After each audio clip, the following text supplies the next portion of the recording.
பாலாறு காஞ்சிபுரம் மாவட்டத்து வழியாக தானே பாலாறு வருது.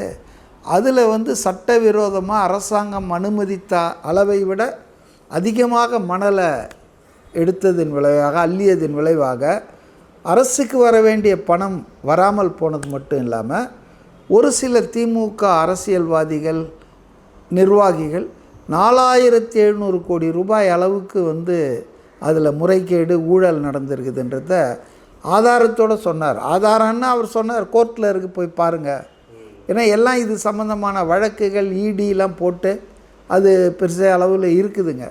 ஸோ இந்த வாட்டி அவர் கொஞ்சம் நிறைய விஷயங்களை சொன்னார். அதை பாயிண்டடாகவும் பேசுறது எல்லாருக்கும் போய் சேர்ந்ததுன்னு தான் நினைக்கிறேன் நான்.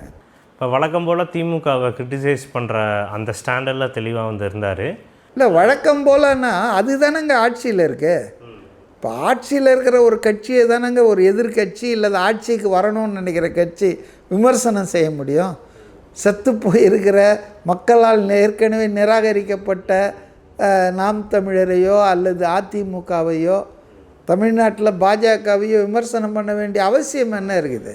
அதாவது என்ன இப்போ ஃபோக்கஸ், ஆட்சியில் இருக்கிற கட்சியை இறக்கணும், தாவேக்கா ஆட்சிக்கு வரணும், அதுக்கான ஃபோக்கஸை தான் அவர் பண்ணுறாருன்னு நினைக்கிறேன்.